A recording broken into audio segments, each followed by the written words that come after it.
professora Alice, que é uma parceira querida também.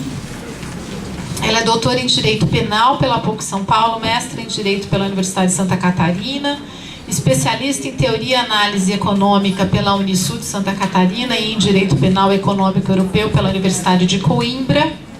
Foi professora do Departamento de Direito Penal da USP, do curso de mestrado em Direito da Uniban, leciona em diversos cursos de especialização, integrante da Comissão Nacional da Mulher Advogada da OAB Federal, Comissão Estadual da Mulher Advogada da OAB de São Paulo, representante da OAB São Paulo junto à Secretaria da Justiça e da Defesa da Cidadania de São Paulo, presidenta da Associação Brasileira de Mulheres de Carreiras Jurídicas, a nossa querida ABMCJ, Comissão de São Paulo, autora de vários livros e de artigos publicados em periódicos nacionais e estrangeiros, autora do programa virtual Estude Lei Maria da Penha em 30 dias, mais de 100 questões controvertidas, que é um programa extremamente interessante, quem puder acessar.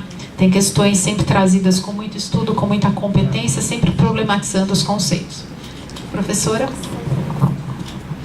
Bom, começo dizendo que é uma alegria, uma satisfação muito grande estar aqui neste evento, que trabalhou tantos temas interessantes, né? Eu já não tive oportunidade... Opa, vamos ficar aqui. Mas pode ficar em pé? Tá. Eu não tive oportunidade de estar com vocês na parte da manhã, me penitencio muito, porque eu já soube que foi muito interessante, discussões muito importantes que foram feitas na parte da manhã, mas de qualquer forma, essa parte da tarde também, né, discussões fantásticas, essa questão da alienação parental muito bem colocada por essas brilhantes palestrantes, e a minha fala é uma fala que dá continuidade àquilo que a gente já começou, essa parte da alienação, porque a gente está trabalhando da mesma forma como foi trabalhado pelas as palestrantes que me antecederam. Nós estamos falando também da questão das crianças, questão dos filhos.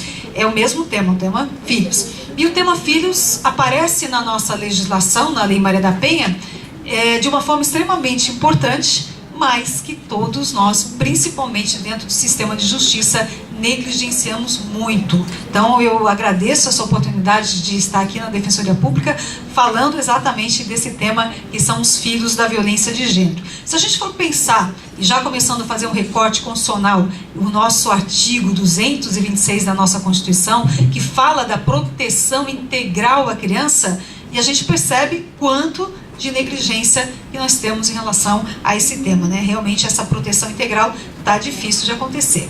Mas vamos começar fazendo um voo rasante aqui, analisando algumas questões da Lei Maria da Penha, para a gente já em seguidinha entrar na questão da violência contra os filhos, né? Na verdade, a gente vai falar dos filhos da violência de gênero. E a gente começa falando da nossa Lei Maria da Penha, uma das 3 mais avançadas do mundo. Isso é um momento de muito orgulho de todos nós brasileiros, na medida em que a nossa lei ela tem sido estudada em muitos outros países, tem sido traduzida para outros idiomas, exatamente por conta da importância da Lei Maria da Penha. Nós já temos uma pesquisa que vai mostrar que 100% das mulheres conhecem a lei, ainda que de ouvir falar, ainda que haja uma distorção muito grande do que efetivamente é a Lei Maria da Penha. Ela já está aí há 11 anos de vigência, ou seja, já adquiriu a sua maturidade, e o Brasil foi o 18º país da América Latina a ter uma lei de proteção às mulheres. Isso é um dado ruim porque, de fato, nós demoramos muito. Sabemos que o Brasil, na verdade, há quem diga que talvez se o Brasil, lá em 2012, não tivesse sido condenado no caso da Maria da Penha Maia Fernandes, que dentre as condenações que o Brasil sofreu, uma delas foi exatamente de ter uma lei de proteção. Então, talvez, se o Brasil não tivesse sido condenado, talvez nem em 2006 a gente tivesse a nossa lei de proteção. Então, um dado ruim. E o outro dado péssimo, né, um dado realmente que nos assusta muito, vai dizer que o Brasil é o 5º país que mais mata mulheres. E eu gosto sempre de esclarecer esse dado, porque as pessoas às vezes dizem, mas tem tanta mulher no Brasil, e aí é claro que o Brasil vai ser sempre um dos primeiros. Olha, essa é um dado proporcional. Você pega a quantidade de mulheres que morrem, e você vê a quantidade de mulheres, e você a cada 100 mil mulheres, na verdade esse dado proporcional é a cada 100 mil mulheres, e você tem um valor. Que no Brasil, os dados de 2015, nós chegamos a 4,5 mulheres que morrem a cada 100 mil mulheres. E a segunda observação importante é entender que quando a gente fala dessas mortes de mulheres, nós não estamos analisando o sistema de justiça. Não são os casos que chegam lá para a doutora Tereza, são os casos que chegam no sistema de saúde. Ou seja, existe um formulário que se chama inclusive SIM, que vai analisar exatamente os casos de mortes violentas de mulheres, né? Então, a partir desses dados do sistema de saúde é que nós chegamos nesse número, né? Essa posição que nos envergonha, mas mais do que isso, nos assusta, né? O 5º país que mais mata mulheres. Bom, nessa perspectiva, então, a gente já vê uma dicotomia gritante aqui, né? Enquanto nós somos uma das 3 leis mais avançadas, nós temos uma violência muito grande. E a gente precisa compreender exatamente por que a nossa lei não está conseguindo atingir o objetivo.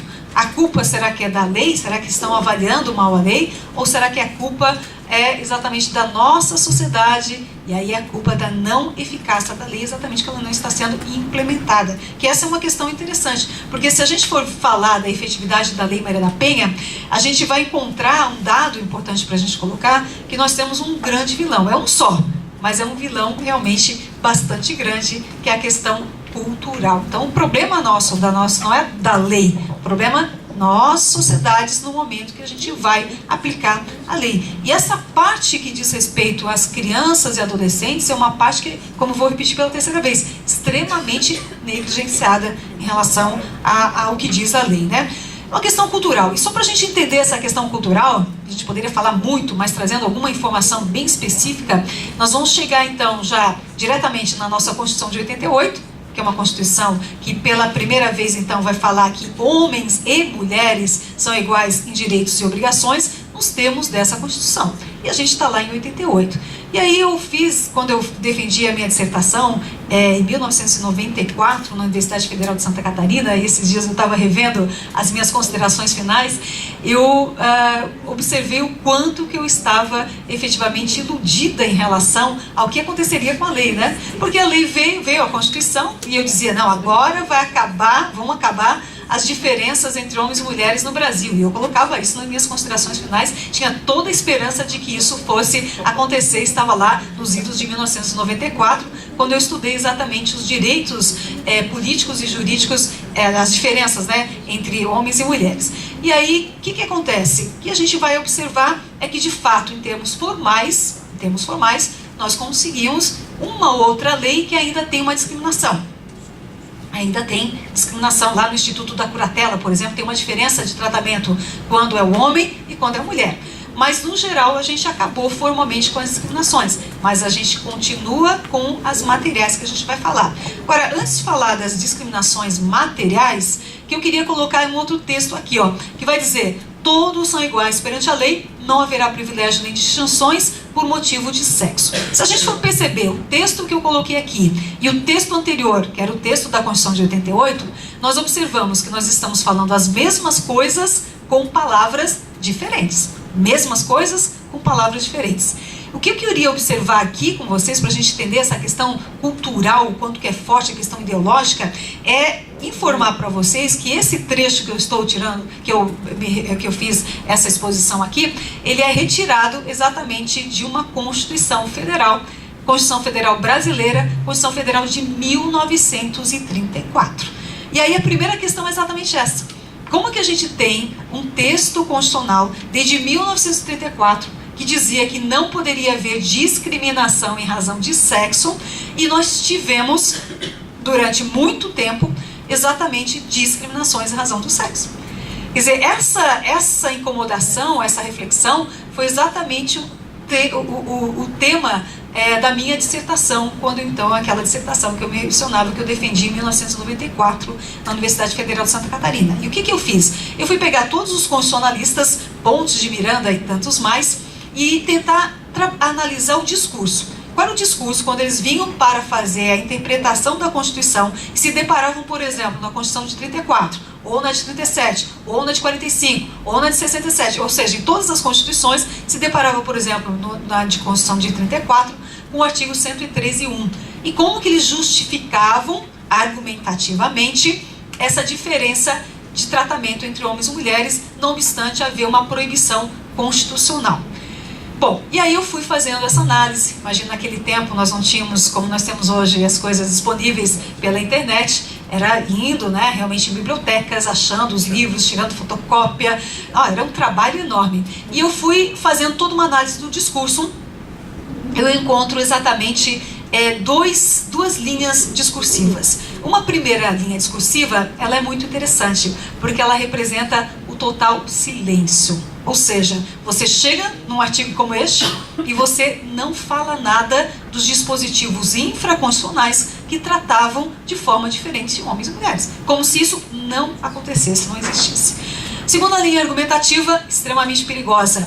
Começava enaltecendo as mulheres. As mulheres são mais morais, as mulheres são mais delicadas, as mulheres são mais compreensivas, as mulheres são isso, são aquilo, por isso elas não podem, por exemplo, se envolver nas questões políticas. E aí, puxa o tapete das mulheres, né? E outros mais perigosos ainda, que argumentavam essa diferença de tratamento a partir do tamanho do cérebro das mulheres, né? Para dizer que o tamanho do cérebro significava que a gente não tinha as mesmas capacidades que os homens. E por isso, então, os diferentes tinham que ser tratados diferente. E as mulheres eram diferentes porque elas eram menos capazes. Por isso, tratamento diferenciado. Imaginar que a mulher era considerada relativamente incapaz durante muito tempo, né? Não obstante esse dispositivo que é reproduzido nas constituições seguintes, até que chega 88, e 88 faz o quê? Desenha. Homens e mulheres são iguais. E agora realmente não teve mais discussão esse tema. Mas só para mostrar a questão ideológica extremamente forte, né? Aí a gente prossegue analisando essas questões da Lei Maria da Penha, e eu queria apresentar aqui, Teresa gentilmente falou desse meu trabalho, um trabalho de pesquisa que eu fiz durante 3 anos, e a intenção minha era de publicar um livro. E quando a minha intenção de publicar o livro não foi possível, exatamente porque eu fui levantando as questões controvertidas da Lei Maria da Penha, encontrei mais de 100 questões controvertidas, o que daria mais de 1000 páginas de um livro que ficaria caríssimo e seria impossível de realmente ter algum editor que tivesse concordância em publicá-lo. E eu fiz tudo virtualmente. E eu esqueci de trazer para vocês um papelzinho que eu mandei fazer, que tem um voucher que é de acesso gratuito até dia 15 de janeiro, mas depois eu mando para a Paulinha, e para poder distribuir então um voucher virtualmente para todo mundo, um acesso até dia 15 de janeiro. Tem mais de 100 questões controvertidas da Lei Maria da Penha, doutrina, jurisprudência, súmulas, enunciados, tem encontros virtuais, atualizações, direito comparado, tudo isso está aqui no método Estude, né? E eu mando então um voucher depois distribuir virtualmente para todos que fizeram a inscrição aqui no nosso evento, né? Mas o que eu queria trabalhar aqui também é importante a gente entender. Quando eu faço esse levantamento e encontro mais de 100 questões controvertidas, eu fiquei assustada. Eu pensei, poxa, mas por que há tanta controvérsia em relação a temas? Tem temas, como por exemplo o tema básico, para dizer qual é o recurso da medida protetiva de urgência. A doutora Teresa defere uma medida protetiva de urgência. O advogado do réu quer recorrer. Qual é o recurso? Tem 7 posicionamentos sobre esse tema. E aí você tem outros, tem 5 posicionamentos sobre esse tema, tem 4 posicionamentos, 3 posicionamentos. E essa dificuldade toda exatamente vai trazer para nós o que acontece em relação à Lei Maria da Penha. Ela tem ainda um grupo forte que resiste à aplicação da Lei Maria da Penha. Nós temos um segundo grupo que também é forte, que é favorável à Lei Maria da Penha, que apoia a Lei Maria da Penha, mas não compreende a aplicação da Lei Maria da Penha. E temos um terceiro grupo que apoia a Lei Maria da Penha e que entendeu a Lei Maria da Penha. Nesse terceiro grupo, para a sorte nossa, está o Supremo Tribunal Federal. No segundo grupo, para decepção nossa, está o Superior Tribunal de Justiça. E no primeiro grupo, muitos e muitos juízes ainda de primeira instância. Então nós vivemos ainda, apesar de 11 anos da nossa Lei Maria da Penha, essa dificuldade de se chegar a uma conclusão em relação à lei. E a gente vai falando exatamente das diferenças, né, como que a gente ainda não conquistou a igualdade entre homens e mulheres no Brasil. Pegando, por exemplo, aqui esse dado que saiu, é um dado de 2016, saiu agora em outubro, numa lista de 144 países, nós estamos na posição de número 90 entre os países mais desiguais, quando a gente analisa os direitos dos homens e os direitos das mulheres. Uma previsão vai dizer que a igualdade está melhorando entre homens e mulheres no Brasil, mas se continuar nesse ritmo, nós vamos ter que esperar 95 anos. 95 anos para a igualdade entre homens e mulheres. A questão salarial, nós temos 26% a menos de salário das mulheres em relação aos homens. Nós vamos chegar à equiparação no ano de 2049. E a gente tem também, infelizmente, a forma como a mulher é representada na mídia, que vai dar um atraso de 40 anos, só pela forma como a mulher é representada na mídia. Para trazer um exemplo, por exemplo, dessa forma da mulher ser representada na mídia, vai aparecer aqui, ó, uma propaganda de cerveja, né? Essa foi tirada de circulação. Dizia assim: tenho medo de ir no bar, pedir uma rodada e o garçom trazer minha ex. Vocês compreenderam isso? Eu demorei para compreender, viu?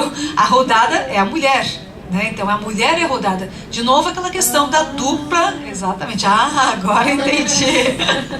Eu demorei para entender também, doutora. Essa questão da dupla moral sexual da mulher, né? Então a mulher tem que ter uma sexualidade recatada e o homem uma outra sexualidade. E essa questão toda tem a ver também com o tema que a gente falou anteriormente da alienação parental, porque, de novo, a mulher com as suas características, né? E aí vem uma outra pesquisa que eu acho muito importante, da dificuldade da questão das mulheres, né? Meninas, essa é uma pesquisa do ano passado, a partir dos 6 anos de idade já se sentem menos inteligentes e já desistem de fazer atividades. Então, com 6 anos de idade. Então, imagina que dificuldade da própria mulher, né? Na sua idade adulta, e isso é representado, vou dizer melhor, numa pesquisa agora de janeiro e fevereiro de 2017, que vai mostrar que 41% das brasileiras, mulheres brasileiras, têm medo de lutar por seus direitos. Imagina a alienação parental.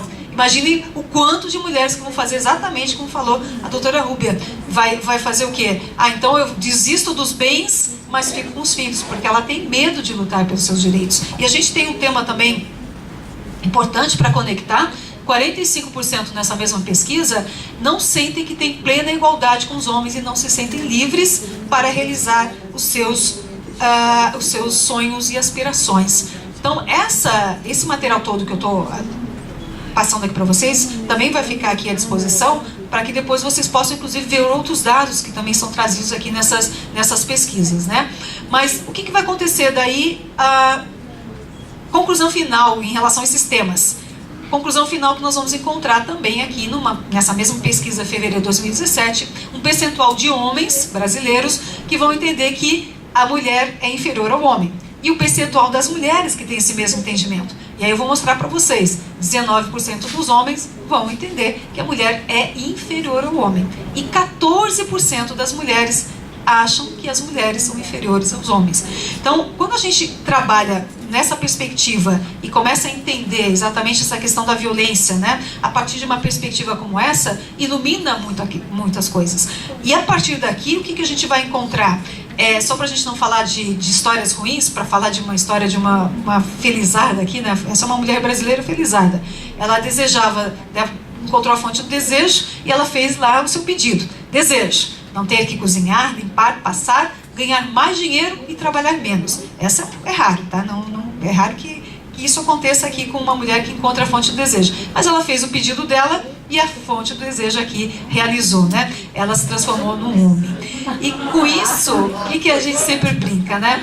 Porque não é uma guerra de sexo, homens contra as mulheres, clube da Luluzinha contra o clube do Bolinha. E ninguém veio aqui dizer que os homens são malvados e as mulheres são boazinhas. Mas nós estamos vivendo um contexto da nossa sociedade, 2016, 2017, que para que a mulher possa conseguir atingir esse desejo, só se transformando em homem mesmo, né?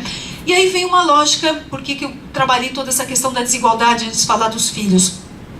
Porque a gente precisa entender essa lógica perversa, que vai mostrar exatamente isso, ó. Quanto mais desigualdade de gênero, mais violência de gênero nós vamos ter na sociedade. E a gente pode fazer uma comparação aqui, por exemplo, com Portugal, com a Argentina, com o Brasil. Portugal está na posição de número 31 entre os países com menos desigualdade de gênero e tem uma violência contra a mulher de 0,6 de morte de mulheres, né? 0,6 mulheres que morrem a cada 100 mil mulheres. Quando a gente analisa aqui Brasil, nós estamos na posição 79, não, na verdade eu esqueci de atualizar esse slide, já é na posição 90, né? 79 a gente achava ruim mas não imaginava que ia ficar pior, né? Nós estamos na posição 90. E o Brasil tem 4,5 mulheres que morrem a cada 100 mil.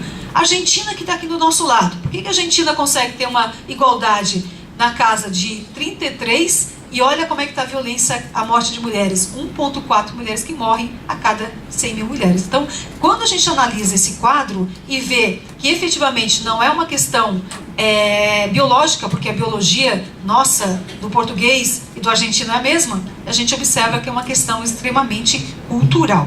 E aí a gente vai prosseguindo nos dados e vai encontrar exatamente uma outra pesquisa que foi feita aqui no Brasil, é uma pesquisa de 2013, e foi feita a seguinte pergunta para toda a sociedade brasileira. A pergunta é: mulher que é agredida e continua com um parceiro gosta de apanhar? E aí vem a resposta da sociedade. Por incrível que pareça, 65,3% da sociedade declarou a mulher brasileira masoquista. Não é masoquista que gosta de apanhar? É. Então, tá aqui, ó, declaração, mulheres brasileiras, 65% masoquista. E aí, quando a gente pega uma outra pesquisa, agora fresquinha, pesquisa de julho, e vai perguntar para essa mulher, agora a pergunta é uma pesquisa de vitimização, vai perguntar para a mulher que sofre violência, por que você continua com seu marido, certo? E aí que ela vai responder, e aí é interessante essa pesquisa, porque eu deixei propositadamente as três primeiras posições para a gente tentar ver o que seriam essas três primeiras. O não existir punição está em quarto lugar, ter vergonha da agressão está em quinto, acreditar que seria a última vez está em sexto, não conhecer seus direitos está em sétimo. Mas o que estaria lá em primeiro, segundo e terceiro lugar? Entre as respostas dessas mulheres, ela poderia dar mais de uma resposta, né? Como sendo o motivo pelo qual ela não denunciou a agressão. E esse é um dado, eu já vi aqui o pessoal falando de filhos, já ouvi aqui dependência financeira, e tem uma outra coisa que é mais dramática, que é o medo. O medo, exatamente. O medo está chegando ao ponto de 72% das mulheres, então, que vão alegar medo. Medo do quê? Medo de mais agressões ainda. Se está ruim, pode ficar pior, né? Então, essa questão tem uma repercussão importante, principalmente quando a gente fala da mulher e dos filhos, porque às vezes há, sim, uma acusação da mulher ser negligente porque ela permitiu a agressão contra o seu filho, né? Então você vê, tem toda uma dinâmica que a gente precisa compreender em relação a esse tema. Preocupação com a criação dos filhos vem em segundo lugar, com 33%, e dependência financeira com 32%, né? Então você envolve muito a questão dos filhos aqui já nessa resposta. E aí vem uma outra questão que é muito importante para a gente fazer um recorte. O que está faltando em relação a essa mulher, então, quando a gente analisa que ela não se separa com medo de que fique pior? Então ela já está numa situação ruim, não se separa com medo de que fique pior. O que está faltando na vida dela? A liberdade. Liberdade para ir em busca do seu sonho, da sua felicidade. E quando a gente trabalha essa questão da liberdade, e aí só fazendo um parênteses bem rapidinho com um tema que eu não estive presente agora de manhã, mas pelo que eu ouvi das conversas aqui antes da gente começar o nosso evento, pelo que eu sei da Maria Lúcia Caran, que eu já conheço o posicionamento dela, o que me parece que a gente tem que entender aqui na questão do abolicionismo, né? Fazendo um parênteses muito rápido, a questão que envolve a liberdade. O direito penal, ele tem que garantir a liberdade, certo? Então, quando a gente está falando lá, por exemplo, o abolicionismo na questão das drogas, eu tenho que ter a liberdade de dar, de causar um mal para a minha saúde, se eu quiser, ou se eu não quiser. O Estado não pode interferir nesse caso. Agora, o Estado tem que interferir para que você tenha a liberdade. E que no caso da violência contra a mulher, o Estado, o direito penal tem que interferir, sim, para que exista a liberdade da mulher, para garantir a liberdade da mulher. Eu acho que esse gancho é que a gente tem que fazer essa análise, porque senão a gente fica com um falso dilema, entendendo, peraí, mas o direito penal deve interferir nessa questão ou não deve interferir nessa questão? Sim, o direito penal, ele deve garantir a liberdade das pessoas, por isso a importância da participação do direito penal nesse caso, mas fazendo um parênteses bem rápido aqui, né? E aí, só para a gente levantar o tema, dentro dessa perspectiva, só analisando as medidas protetivas de urgência, eu levantei nessa minha pesquisa, que vocês que queiram terão acesso gratuito, eu levantei 12 questões controvertidas da Lei Maria da Penha. várias questões aqui extremamente importantes, né? Agora, uma que eu queria analisar e tem a ver com o tema que nós estamos trabalhando é exatamente essa última aqui, ó. Magistrado pode decretar medida protetiva contra a vontade da vítima mulher em situação de violência familiar?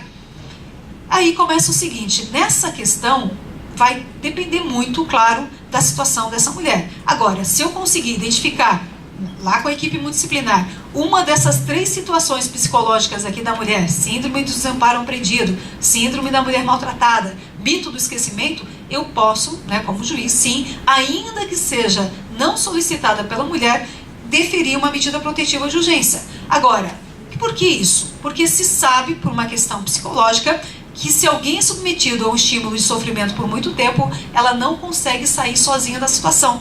E quanto maior a repetição dessa violência, menor é a capacidade de reação da vítima.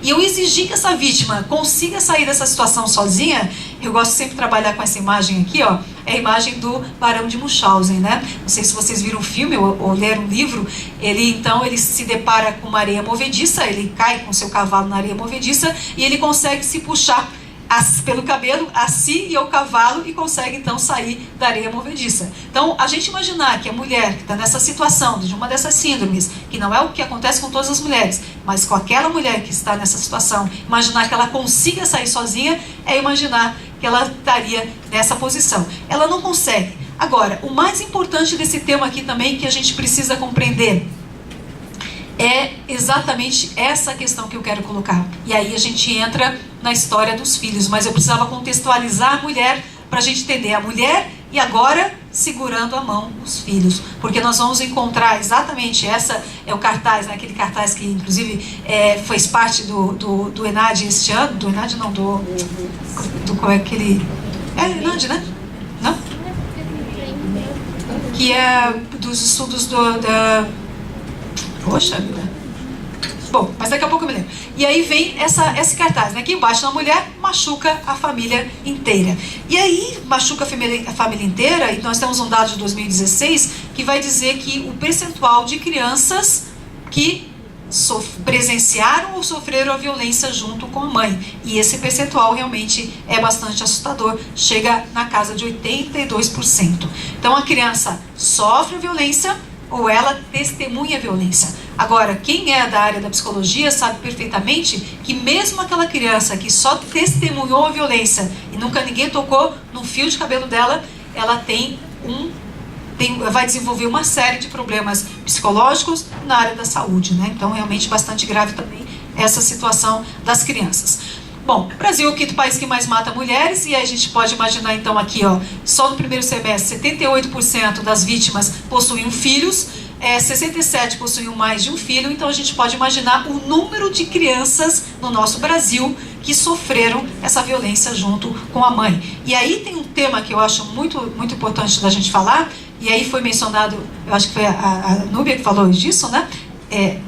A violência contra a mãe é uma forma de violência contra a criança. Sim, isso a gente tem que entender. Se a gente não entender isso, a gente não vai entender a aplicação da Lei Maria da Penha. E a gente vai dizer, a mulher tem autonomia para fazer do corpo dela, da vida dela, o que ela quiser. Primeiro que ela não está com essa autonomia como a gente viu, ela não está com essa liberdade. Na verdade, o que ela está fazendo não é com liberdade. Segundo, tem mais um serzinho aí que precisa ser visto, precisa ser analisado, que tem uma conexão muito grande com essa mulher. Então você tem que analisar também essa questão da criança.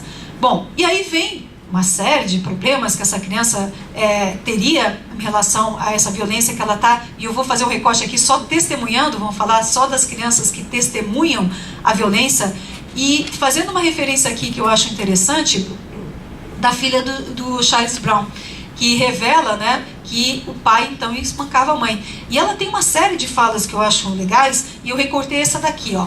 Meu pai nunca bateu na minha irmã e eu, mas às vezes eu acho que apanhar teria sido menos doloroso do que ouvir os sons da minha mãe sendo usada como um saco de pancadas, né? Então veja o depoimento que ela vai trazer. E ela traz um outro depoimento também muito chocante. Ela diz assim, ó: por mais que eu amasse meu pai, e com certeza amava, então ela sentia o pai batendo na mãe, mas ela não conseguia deixar de amar o pai. Mas ela prosseguia: eu odiava naquela época. Da minha mãe nem sempre eu gostei muito. Olha que interessante isso. Não entendia porque ela deixava o meu pai fazer isso. Se ela não podia se proteger, como eu iria me proteger?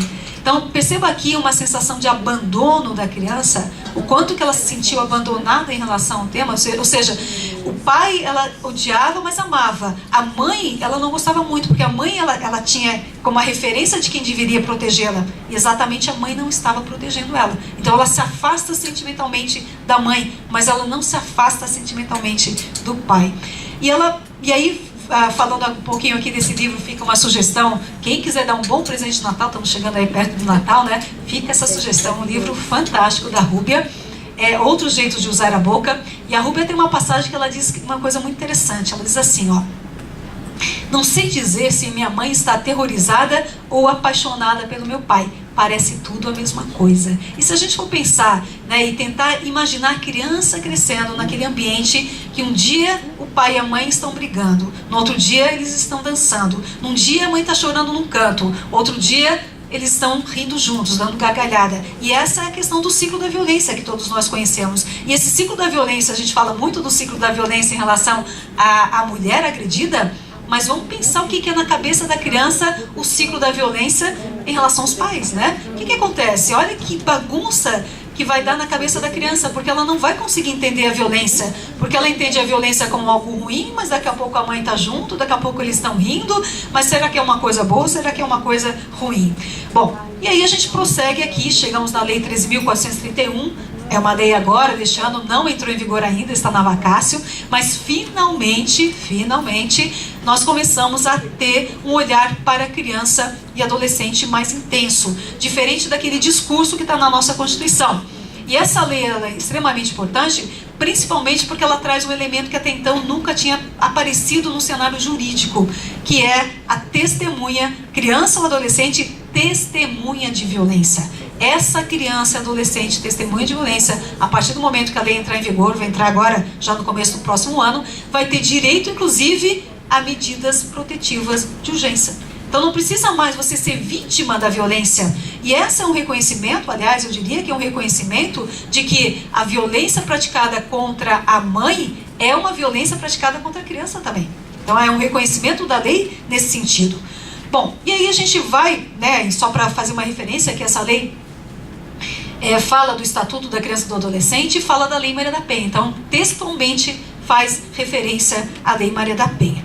Bom, e aí a gente vai encontrar exatamente isso, né? Essa necessidade de capacitação, de sensibilização, de acolhimento, de escuta dos atores jurídicos e não jurídicos em relação ao tema de violência de gênero, inclusive em relação à repercussão no que tange aos filhos da violência de gênero. E nessa perspectiva, nesse material que vocês terão acesso, caso desejem, a questão controvertida número 1 é exatamente onde eu levanto 38 especificidades da violência doméstica e familiar contra a mulher. Para dizer, e alguém disse isso na mesa anterior, que essa violência praticada dentro de casa não tem uma mesma repercussão, as mesmas características e as mesmas especificidades daquela violência que você vê na rua. Você foi vítima de uma violência na rua, pode ser até de uma violência sexual, mas você não vai se deparar com o seu agressor todos os dias e dormindo na mesma cama sua, né?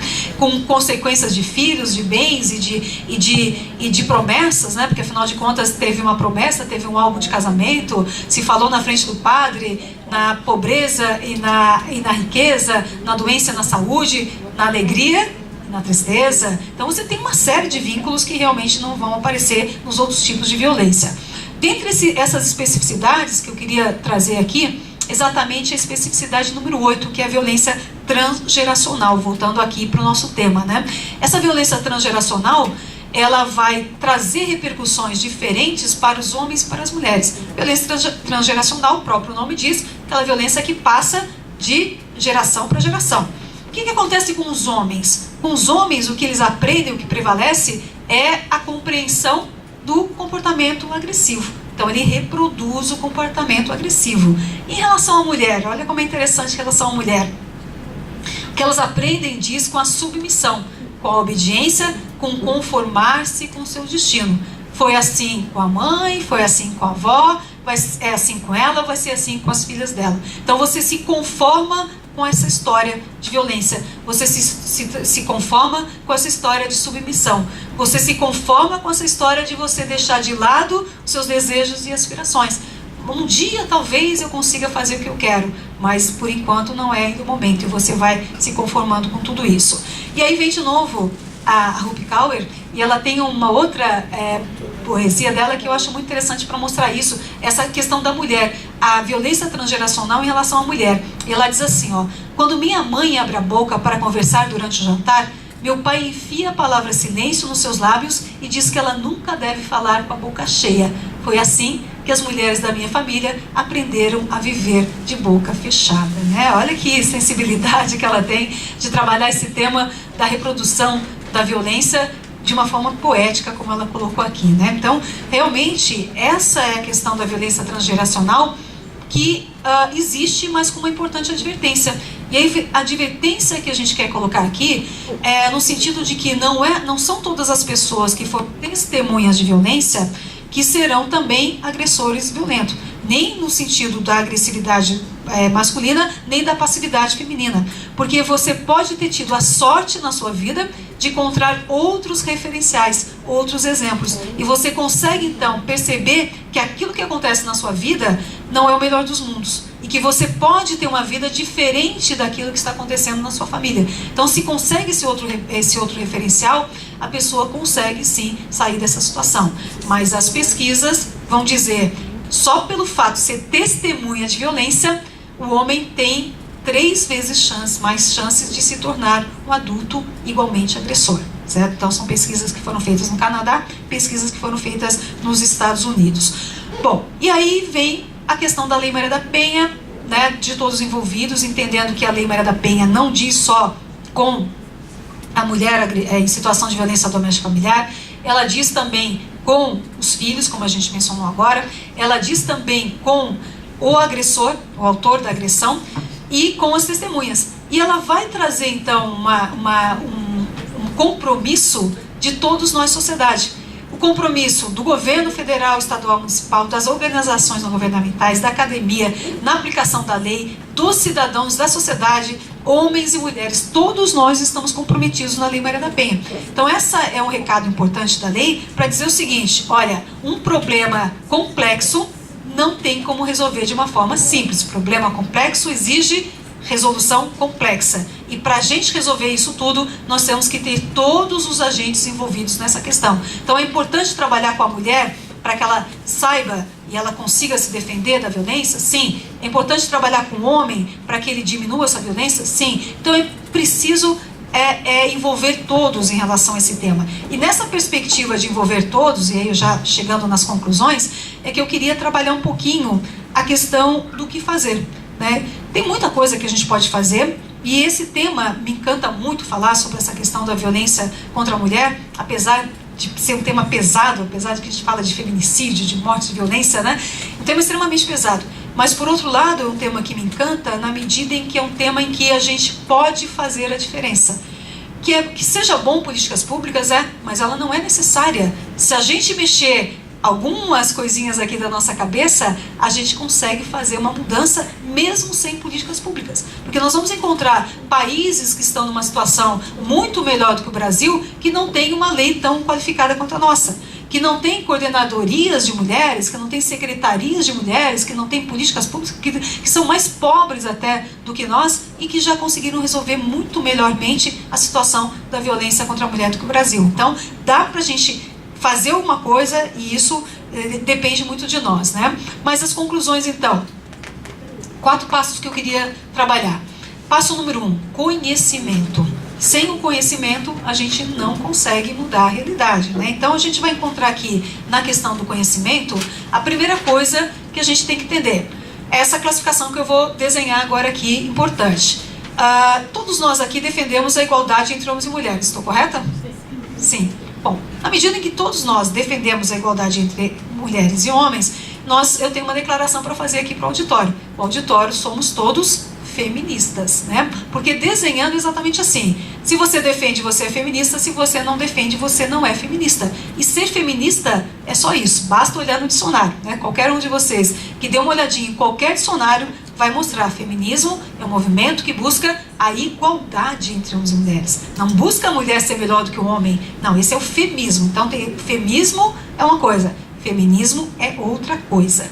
E aí você vai perguntar para a sociedade, fevereiro de 2017, e pergunta para a sociedade: sociedade, você é feminista?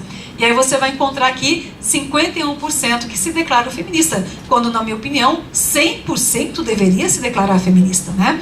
E aí você faz um recorte de gênero e você vai encontrar 58% das mulheres se declarando feminista, né? O que estão fazendo as outras 41%, 42%?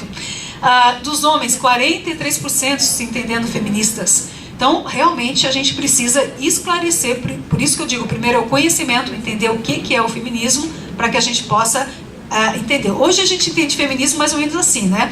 Machista igual feminista. O machista é peludo, namora mulheres. A feminista é peluda, namora mulheres. É isso que é a ideia, que é a ideia circulante por aí. Um absurdo, né? Mas você ainda tem uma ideia totalmente equivocada do feminismo. Primeiro que não tem nenhum problema mulher namorar mulher. Quer dizer, não tem nenhum problema. Mas se coloca isso como sendo algo ruim, negativo.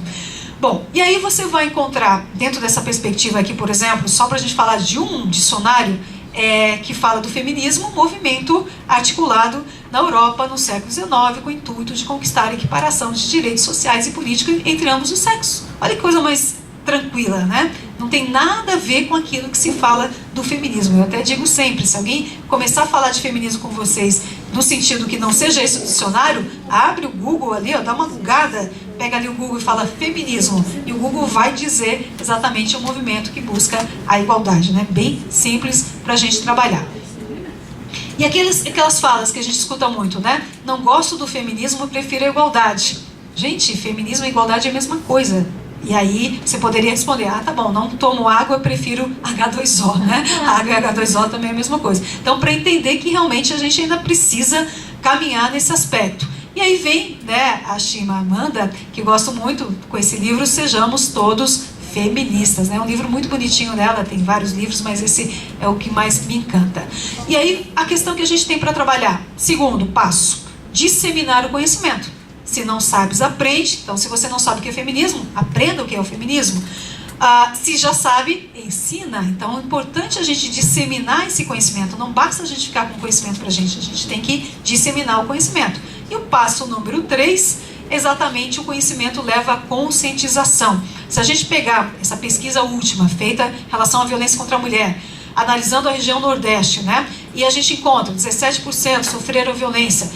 Lá em Fortaleza, tá? 55% dos filhos presenciaram a violência contra a mãe. 31,5% também foram agredidos no mesmo episódio da violência contra a mãe.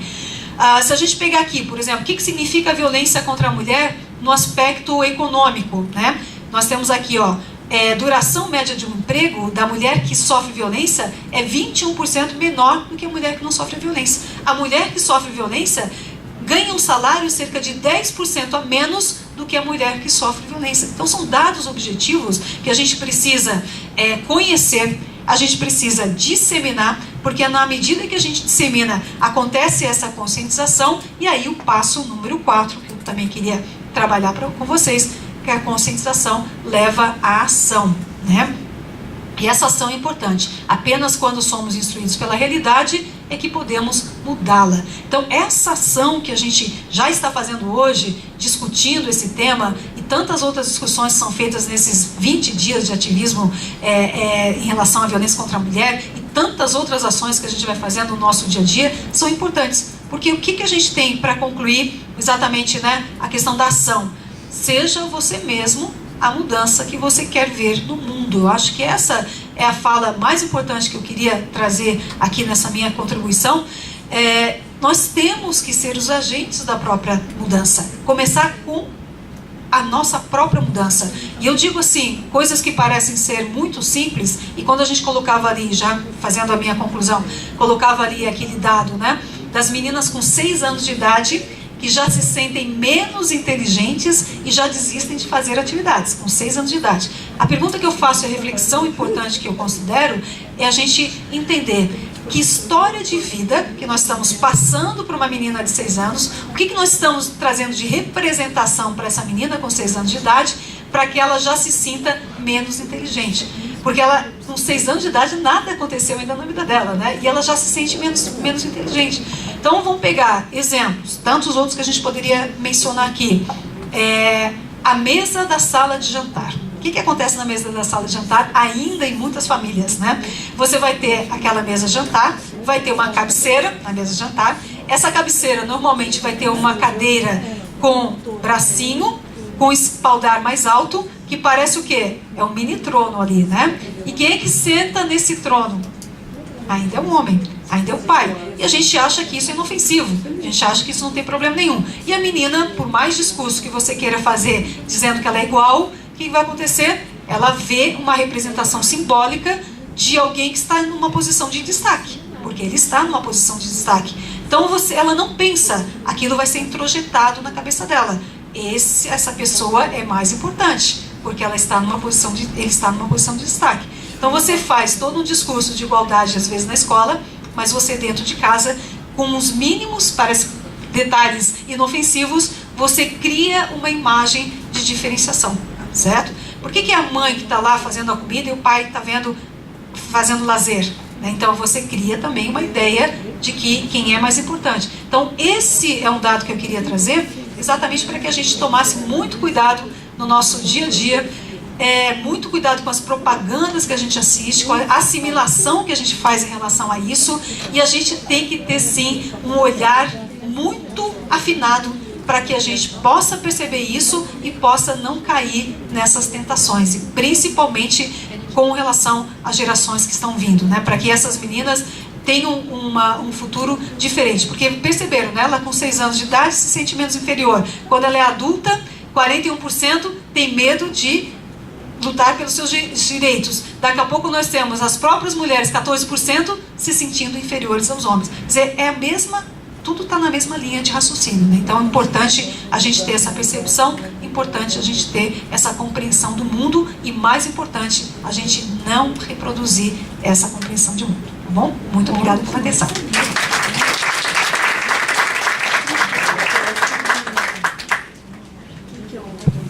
A Alice, como sempre, trazendo questionamentos, falando de coisas extremamente controvertidas e difíceis de um jeito que muito feliz, muito interessante essa forma como você coloca, né? Não só didática, mas de forma a levar a gente a refletir sobre questões complexas, difíceis, complicadas, mas de uma maneira muito bonita, muito otimista, que nos coloca nesse caminho de construção de uma nova sociedade que seja efetivamente mais igualitária. É interessante especialmente essa questão da gente olhar para a gente como uma mudança, né? Porque a gente precisa se mudar primeiro, se modificar, se colocar como agentes transformadores dessa realidade, e cada um de nós efetivamente dentro da nossa situação, dentro daquilo que nos compete fazer nessa sociedade, como profissionais, como filhas, mães, como netas, enfim, como vizinhas, como agentes de transformação também. E com essa...